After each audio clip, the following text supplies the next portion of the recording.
Good morning, everyone.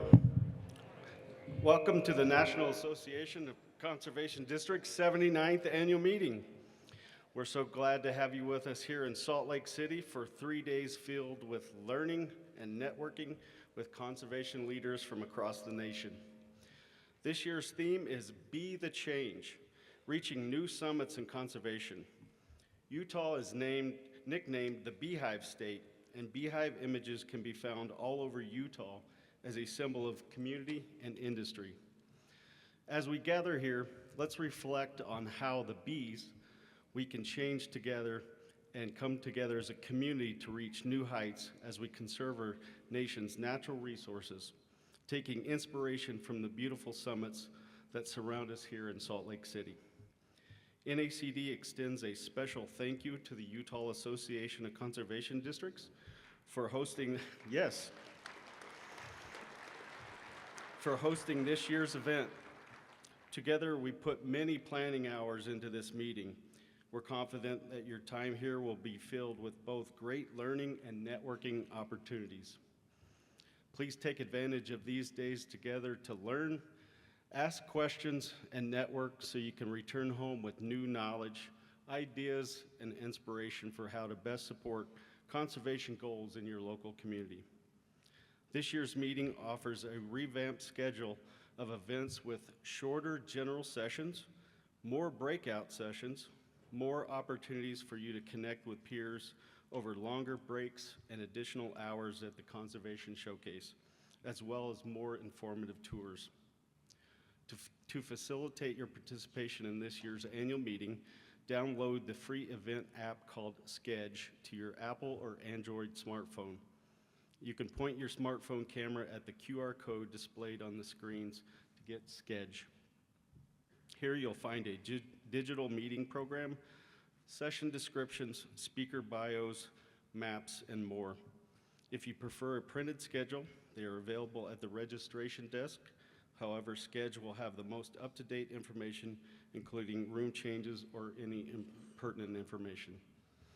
Thank you for your continued leadership and engagement and dedication to voluntary, locally led conservation. If I or any of the other NACD officers or staff can be of assistance to you, please don't hesitate to ask. Next, please join me in welcoming Brad Perry, Vice Chair of the Northwestern Band of the Shoshone Nation, to the stage for a land acknowledgement recognizing the indigenous stewards of the land we gather upon.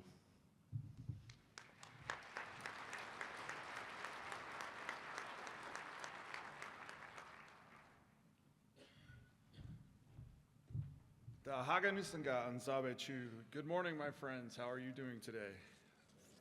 Good. Thank you for coming out to Utah. I am the vice chairman for the Northwestern Band of Shoshone Nation. To give you kind of an easy summary of where we're from is about 30 miles south of here is probably the end of our Aboriginal territory, all the way up north into Idaho to the Snake River, over into Colorado, Wyoming, and a little bit into Nevada. So that's kind of where you are is where we've been. I've been asked to do a lot of land acknowledgements recently, and I know that is kind of it seems like kind of a new thing, but actually it goes back to when history started here in Utah in 1847. My great-great-grandfather was named Chief Segwitch, and he lived through what was called the Bear River Massacre. But when the Mormon pioneers came into the valley, he and his other chiefs went and met with Brigham Young, and they gave him a land acknowledgement and said, "We understand that you've had a hard time. We understand that you've come a long way and that you're welcome here. However, if the Utes come and tell you this is their land, don't pay them for it. It's ours." That exact thing happened a couple days later. We always called this place Dichibagani, or the home of the bad water, referring to the Great Salt Lake. We depended on the Great Salt Lake for salt, the marshes, for ducks and animals that would come down so we could be sustained. And then we started to call it Soogani, or many homes, because our people would go and watch Brigham Young and wonder why he had so many houses, one house here and here and here, that he would go to every night. They didn't understand polygamy, so they finally thought, why did one guy need so many homes? Well, they figured it out. Where we are right now is basically a trade route. So I do want to acknowledge the other Native American tribes that are here, the Ute, the Paiute, the Gosute, the Navajo. They all have a part in this area. Through here, there's a major corridor where you could walk to Jackson Hole, where you could get over into Wyoming and walk through the Echo Canyon and keep going and hit California and go back. This was a trail area. There are several sites around here that prove that. A lot of places where people were making tools, and you could go and see the shards of obsidian. Recently out in what we call Dugway, or a little bit of the desert out there, there have been 12,000-year-old footprints that have been found that we've been able to go see, some of the oldest in the country. Next to those were mammoth prints, and so I was able to go out there and look at those and think about the people. So I just want to acknowledge all of the indigenous folks here, and hope that we can help continue to conserve and love this land and do better. This is our home. We want to help take care of it. We want to be a part of the solution. So grateful that you guys are all here in Salt Lake City. Appreciate all that you guys do. I've worked with several members from the USDA in my time, and the Bureau of Reclamation, and all other places. So I hope you guys have a great 3 days. Thank you.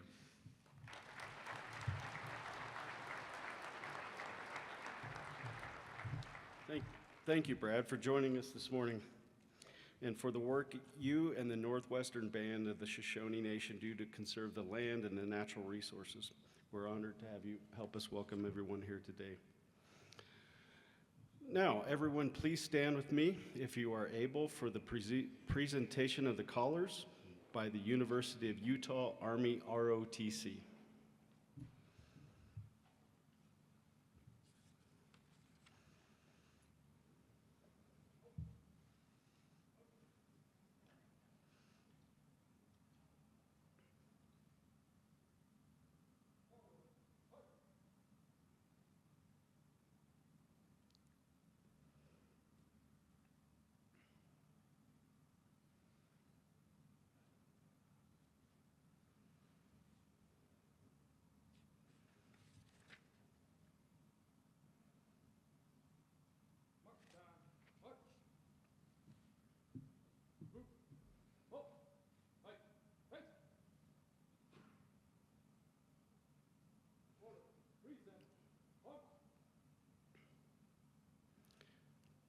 Please remain standing while we welcome the Utah Association of Conservation Districts Executive Director Christy Davis to lead us in the Pledge of Allegiance, and then continue to stand for our national anthem sung by Taylor Peel, a performer and student at BYU in Provo, Utah.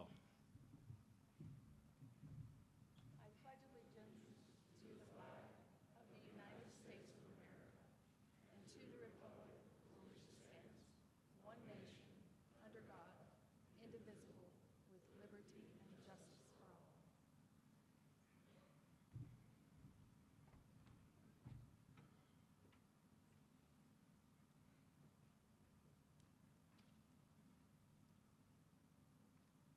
Oh, say, can you see by the dawn's early light what so proudly we hailed at the twilight's last gleaming, whose broad stripes and bright stars through the perilous fight o'er the ramparts we watched were so gallantly streaming, and the rocket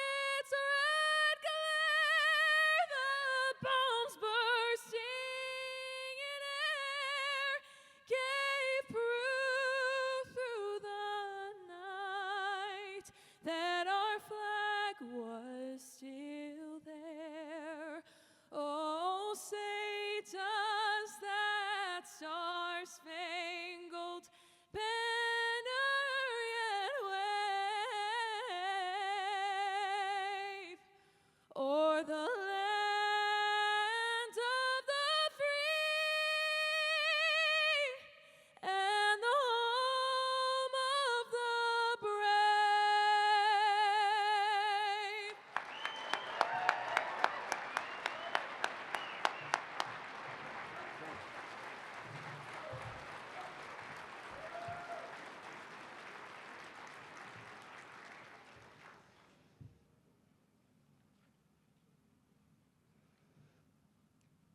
Thank you, Taylor, Christie, and the University of Utah Army ROTC. That was fantastic.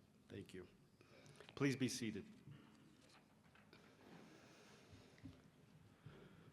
Now for an annual tradition updated, we'll have a parade of regions. As we call out our 7 regions, representatives from each state and territory present from each region will join me on stage to pose for a group photo. It's my honor to also invite Michael Larson, President of the Utah Association of Conservation Districts, to join me on stage. This procession is a tribute to our states and territories that our conservation districts, state and territory association members, and partners serve year-round. Let's begin the parade.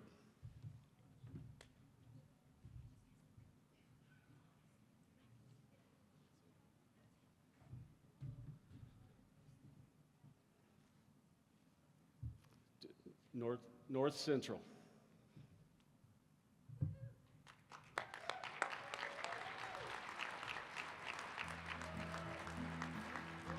North Central region.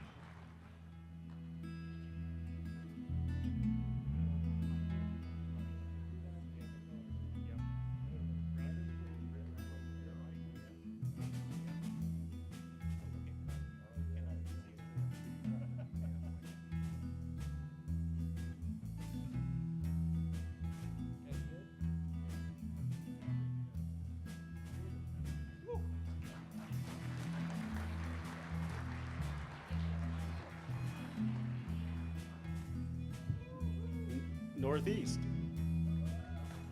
Who's Northeast region?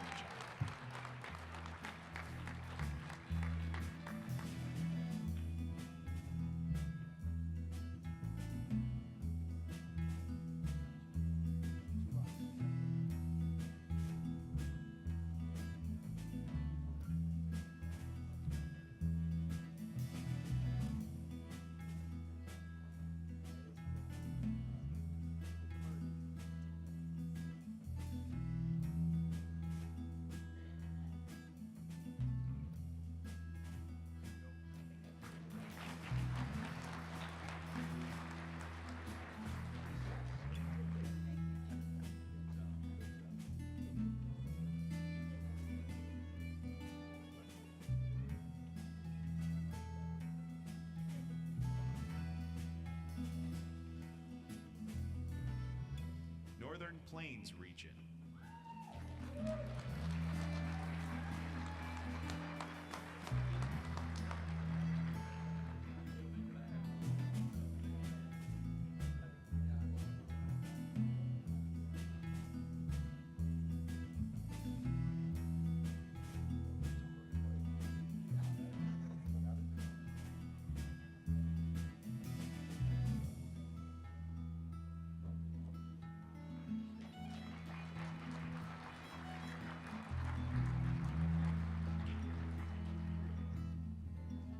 Pacific region.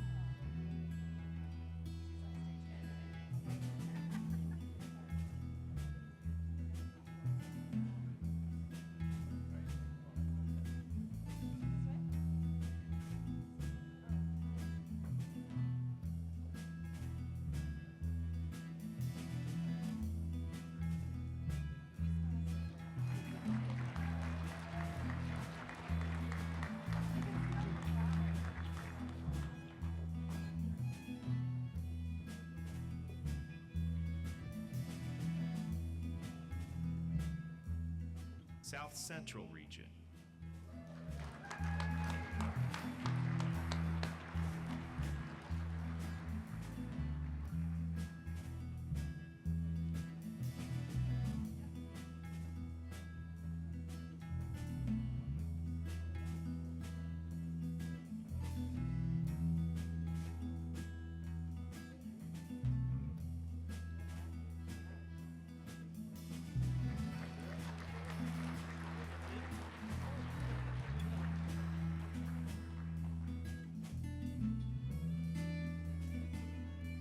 Southeast Region.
Southwest Region.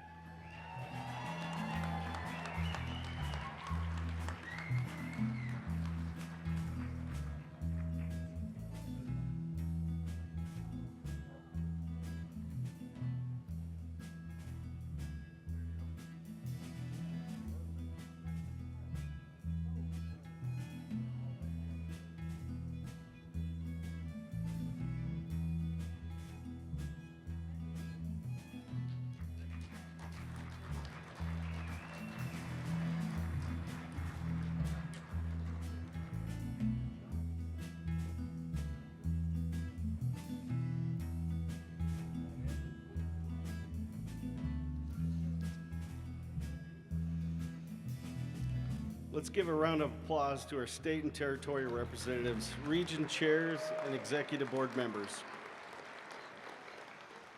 This parade symbolizes our unique strengths. Together, we are one unified voice for voluntary, locally led conservation. Next, I'm pleased to introduce our first of two speakers this morning. Please join me in welcoming to the stage for her President's Address, my friend, Kim LaFleur.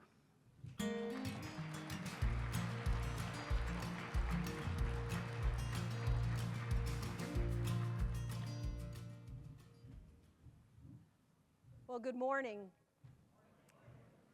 And what a pleasure to be standing on this stage as your national president.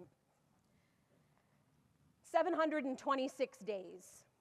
That's how long it's been since I took the oath of office in New Orleans to today. Now, there's a saying when you have children that the days are long and the years are short. And that is very true of my time here in leadership with NACD. In 726 days, what can you actually accomplish in just a few short years? And so I set out my term in office to figure I've got this little window of time to have an impact on the organization, but more importantly, and more important to me, is to have an impact on the people. So I work with high school and early college age students. I spend a lot of my time advising and counseling them on how to be an adult. And sometimes I tell them, you know what, when you figure it out, you let me know, because I'm not 100% sure. I really want to do this whole adulting thing anyway. But we spend a lot of time on leadership development and building them up as people, being confident in who you are and for what you believe in. And I'm a big fan of symbolism. When the words kind of escape me on how I want to convey something to people, I'll try to find a symbol for it. And then if you just think back to that symbol, maybe it'll help you carry you forward. So in my term in office, I've tried to run my term with two symbols, a clock and a compass. Now, there's plenty of leadership books about clocks and compasses. Quick Google search will pull up a variety of professional speakers on the topic. So what I'm about to share with you isn't really new or earth-shattering, but I just hope to share with you a little bit of what's guided me and my term in service and how I feel that it guides us in all that we do in the name of conservation. So Stephen Covey, the author of 7 Habits of Highly Effective People, Stephen Covey says we should live our lives based on a compass, not a clock. And he explains how every day we should structure our goals that dictate our actions and not our calendars. Well, what's the problem with that? We spend most of our time by the clock. I have to hurry up. I have to hurry up and do this. If I can just get until Friday, if I can just get until the end of next month, things will be better. Things will improve. Things will just get a little bit easier. But here's the funny thing about time. You only have so much.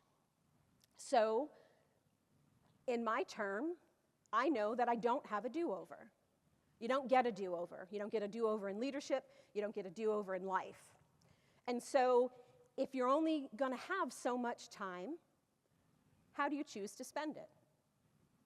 And so again, we place a lot of emphasis on a clock, having to hurry up, got to get here, got to get there, and being busy, being very busy. But when we're busy, are we productive? Because again, we've placed that emphasis on our clock. Our greatest organizational resource that we have here are each one of you here in this room. It's our people. It's the people who choose to serve at the local level. It's the people who choose to enter a career in conservation. It's our partners. It's the people back home. It's our support system that brings us here and allows us to be here. And when we're looking at a clock, there's a couple of ways that you could perceive that clock. When we give of our time. Now, plenty of people and organizations are going to hit you up for money, and that's important, right? We can't function without the financial support. But one of the greatest gifts that you can give any organization or anything that you do is your gift of time. I could be anywhere today. I could be back home. I'm getting ready for our state FFA convention. My inbox is blowing up today. But you know what? There is no place that I would rather be than in this room with you here today. So we have that choice of where we spend our time. We also have the choice of how long we spend our time. Do you get value? What brings you back into this room? If this is your first meeting, welcome. I hope it's not your last. And if it's your 30th meeting, thank you for investing so much time in our organization and in its people. So that's enough about time. Let's talk about a compass. My early career was spent as a fisheries biologist. Spent plenty of time on research boats out at sea. I can necropsy a marine mammal like nobody's business. I can age a fish by their otoliths or their ear bones. Through that experience and that time out at sea, if you've never been offshore before, you can see why some early folks thought that the world was flat. Because no matter how far you look out on the horizon, it doesn't change. And I'm still fascinated when you can be fishing 200 miles offshore and you got seagulls. How did they get there? Where are they going to land? But a compass is really important navigational tool. So our mission here that we do in the name of conservation, our purpose, our compass, hasn't changed, right? Doesn't matter how many years old this organization is, our purpose, what we hold dear to us, our compass guides us.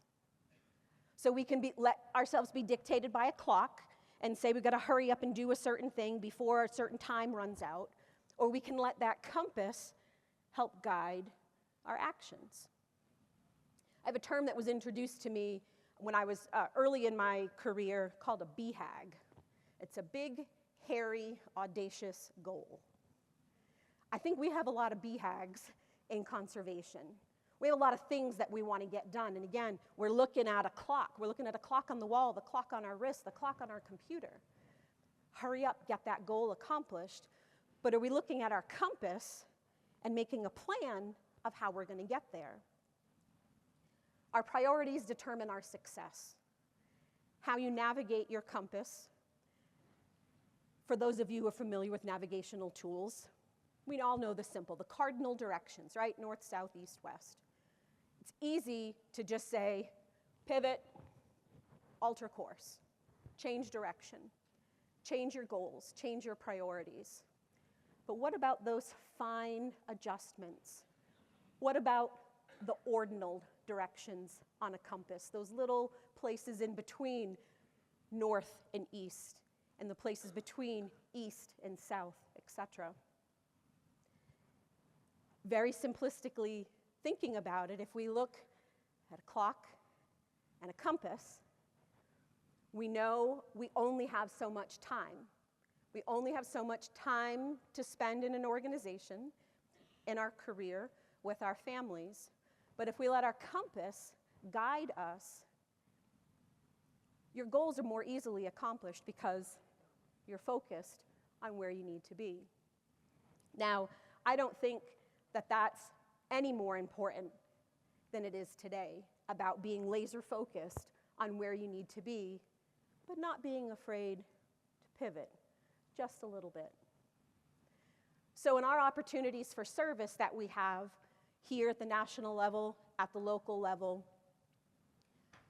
you need to be mindful of that clock, but don't let the clock change your course.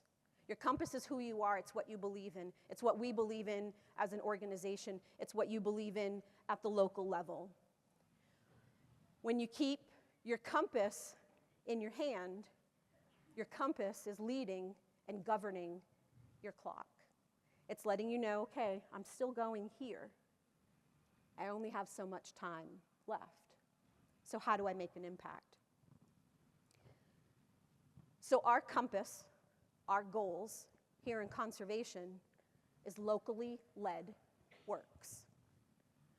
That decisions, priorities, knowledge best comes from the local level. And our compass tells us to stay true to that. Don't forget who we are. Continue to believe in what we believe in. And know that locally led, voluntary, incentive-based conservation, to us and to those watching from the outside, wishing that maybe they had a little seat at our table, has that generational track record of success. So the back of the business card on the officer team and the executive board says every acre, every American, every day. I've mentioned it before. When I had the opportunity to travel to state meetings, I mentioned it then. I've had some amazing opportunities to travel and visit with people that, had I not had this opportunity to serve this organization, never would have come my way. It doesn't matter. I had a chance to visit with some folks in Guam last September, as well as Saipan. Now, you can't get much further away from Massachusetts than Guam and Saipan. And it's hot there. Oh God, it's hot. But you know what it is? It's beautiful. The people are beautiful. The culture is amazing. And what I learned most is our worlds couldn't be much further apart, but we couldn't have much more in common than the multiple oceans that brought us together. And that's the one thing that we get this amazing opportunity. I also like to tell my students about the difference between an obstacle and an opportunity. It's all about perspective. So if you view something as being too hard, I can't get through this, I can't do this, we're not going to be successful in this next funding cycle, I'm having a hard time getting somebody engaged at my local board level, I'm struggling here, this is an obstacle. But what about, it's an opportunity. Maybe it's an opportunity to change how you've done things before. Maybe your communications, what used to work, they're not going to work anymore because society is different, generations are different. How to speak to that next up-and-coming generation of young people. Again, I've invested my career in working with high school and early college kids, and oh, trust me, they can push every single one of your buttons, but they will build you up, they will humble you, and if you can't explain to them the hows and the whys that you're doing something, they're going to question you, because teenagers are a lot like a toddler. Why? And you can convert a toddler into just distracting them with some puffs or a snack. You can't with a teenager. And so I feel that my career has brought me to this place, and I apologize to my executive board if I have ever treated you like a group of my students, but I have promised myself, and I am about 24 hours away from saying, I have never asked you once, if you can hear my voice, clap once. You're welcome. So our terms in leadership, it's short. The days are long, and the years are short.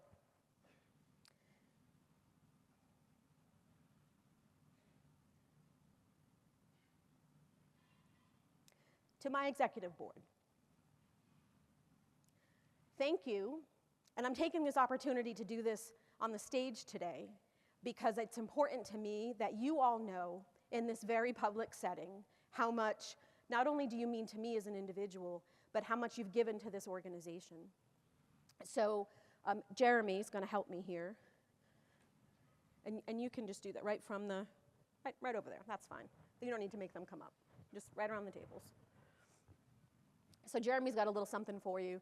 And I also know, working with the gentleman on my executive board, that you would not have followed directions if I said don't open the package until I ask you to. So Jeremy, if you can just pass them around the table, that's fine. So executive board, I am so deeply appreciative of what you've brought to the table. What you continue to serve the organization. It's truly been the privilege of my life to now have an additional 11 members of my family. And I truly view you that way. Not that all things are sunshine and roses and ponies and bubblegum, here, right? We've had some issues where, not everybody agrees, right? But at the end of the day, we all want the same thing. So to the executive board, I leave you with two things. I'm going to wait for Jeremy here.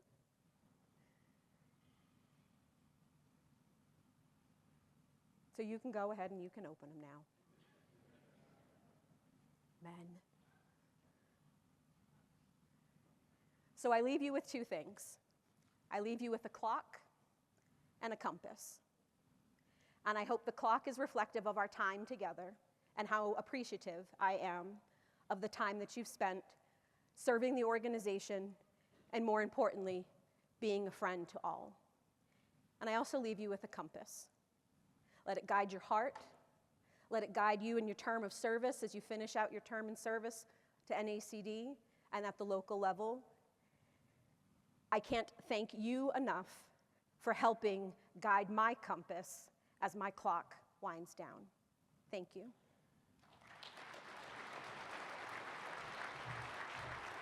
Before we conclude, I have a few announcements. A special thank you to our meeting sponsors displayed on the screen for their support of this year's annual meeting, enable us to gather here this week. We very much appreciate and can't do what we do without our sponsors. Please join us next at the Conservation Showcase to visit Our exhibitors while enjoying a coffee break and networking. Eric will be outside and will be able to join us for a meet and greet and take photos. At 11 a.m., join one of our several learning sessions and networking sessions. Consult your agenda or your schedule app for summaries of the sessions. And we will reconvene back in this room for the leadership luncheon for Marilyn Vetter, President and CEO of Pheasants Forever and Quail Forever. And this will be my last time on stage as an officer. And